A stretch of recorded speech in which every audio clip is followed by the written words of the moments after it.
Hello friends, Siragadikka ஆசை அடுத்து வர எபிசோடில் என்ன நடக்கலாம் அப்படிங்கிறத பற்றி பார்க்கலாம். இன்றைக்கான ப்ரொமோ ரொம்பவுமே எமோஷனலான ப்ரொமோவாக இருந்துச்சு. லாஸ்ட் எபிசோடில் பார்த்தோம் அப்படின்னா இப்போ முத்து, மீனா எல்லாருமே மனோஜ் நினச்சி ரொம்ப கவலைப்பட்டுக்கிட்டு இருந்தாங்க. இப்போ ரோஹிணி பார்த்தோம் அப்படின்னாக்கா மனோஜ் கூட இருந்து ரொம்ப கதறி அழுது பேசிக்கிட்டு இருந்தாங்க.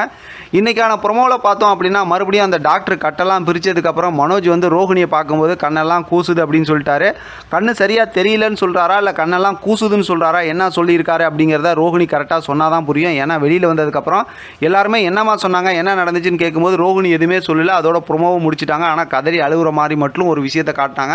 இந்த பக்கத்து முத்து, மீனா பார்த்தோம்னா ரொம்ப கவலையில் இருக்காங்க. எல்லாருமே இந்த சீரியல் சம்மந்தமாக, அந்த கதை சம்மந்தமாக என்ன வந்து கமெண்ட் சொல்கிறாங்க அப்படின்னாக்கா, இப்போதைக்கு மனோஜ் மேலே வந்து ரோஹிணிக்கு ரொம்ப பாசம் அதிகமாகும், மனோஜ் ரோஹிணி ரொம்பவுமே பாசமாக இருக்கிறாங்க அப்படிங்கிறதுனால இப்போ அடுத்து ரோஹிணி சம்மந்தமாக தெரிகிற உண்மையை வெளியில் முத்து, மீனா சொல்ல மாட்டாங்க அப்படிங்கிற மாதிரி தான் எல்லாருமே கமெண்ட் செக்ஷனில் சொல்லிக்கிட்டு இருக்காங்க. இதை தான் நம்மளும் ஏற்கனவே பேசியிருந்தோம்.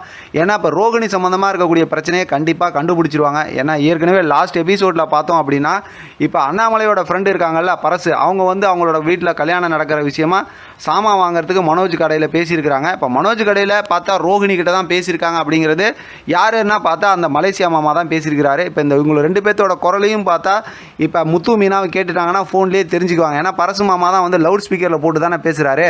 அதனால் பார்த்தா ரெண்டு பேர்த்தோட குரலையும் கேட்கும்போது முத்து, மீனா கண்டுபிடிச்சிருவாங்க. ஆனால் இவங்களுக்கு உண்மை தெரிஞ்சதுக்கப்புறம் ரோஹிணி கிட்ட போய் கேட்கும்போது ரோஹிணி இந்த தடவை கண்டிப்பாக எல்லா தப்பையும் வந்து ஒத்துக்குவாங்க அப்படிங்கிறதுல டவுட்டே இல்லை. ஏன்னா ஆதாரத்தோடு வந்து கேட்கும்போது ரோஹிணியால் தப்பிக்கவே முடியாது. அதனால் அவங்க கண்டிப்பாக எல்லா விஷயத்தையும் சொல்லி ஒத்துக்குவாங்க. ஆனால் நான் ஏமாற்றணும்னு நினைக்கல, மனோஜ் எனக்கு ரொம்ப பிடிச்சிருக்கு, மனோஜ் கூட சேர்ந்து வாழணுங்கிறதுக்காக தான் இந்த மாதிரி பண்ணேன் அப்படிங்கிற விஷயத்தெல்லாம் சொல்ல போகிறாங்க. மீனாவும் கண்டிப்பாக இந்த விஷயத்தை ஏற்றுக்குவாங்க. ஏன்னா ஏற்கனவே கிருஷ்ணை ரொம்ப பிடிக்கும், அவங்க எல்லாத்தையும் பிடிக்குங்கிறனால அடுத்தடுத்து நிறைய எமோஷனல் ஸ்டோரி இருக்குது. இதுக்கப்புறமும் பார்த்தா ரோஹிணியை வந்து தப்பிக்கிற மாதிரி நிறையா கதையை காட்டினாங்க அப்படின்னா அது கண்டிப்பாக நிறையா வந்து கோவப்படுத்துகிற மாதிரி ஆகிடும். யாருமே இந்த சீரியலை பார்க்க மாட்டாங்க. ஏற்கனவே இந்த சீரியல் மேலே வந்து நிறைய பேத்துக்கு நிறையா வந்து கோவம் இருந்துகிட்டு இருக்கு. நல்ல ஒரு சீரியலோட கதையை இப்படிலாம் வீணாக்கி வச்சுருக்கீங்களே அப்படின்னு. ஆனால் இந்த விஷயம்லாம் உடனடியாலாம் ஒன்றும் அப்படி சீக்கிரமாலாம் கொண்டு வந்துட மாட்டாங்க. ரோஹிணி மாற்ற விஷயத்தை இவ்வளோ நாள் காப்பாற்றினாங்க, இப்படிலாம் பண்ணாங்கன்னா அப்படி ஒன்றும் சீக்கிரமாக கொண்டு வந்துட மாட்டாங்க. இதை எத்தனை வாரம் ஓட்ட போகிறாங்க அப்படிங்கிறது தெரியல. இதுக்கிடையில் சீதாவோட கல்யாண விஷயமா கேட்டிருக்காருல அந்த அருண் போலீஸ், அதுக்கு அவங்க என்ன பதில் சொல்ல போகிறாங்க? அடுத்து இவங்க கேட்டிருக்கிறது வந்து இந்த அருண் போலீஸை வந்து முத்து, மீனா பார்த்துட்டாங்க, அதுவும் முத்து பார்த்துட்டாருன்னா என்ன நடக்க போகுது அப்படிங்கிறதுலாம் அடுத்தடுத்து இருக்கக்கூடிய சுவாரஸ்யமான கதையாக இருக்குது. வெயிட் பண்ணி பார்க்கலாம் எப்படி இவங்க அதை கொண்டு போகிறாங்கிறத வச்சு நம்ம இதை தொடர்ந்து பேசலாம்.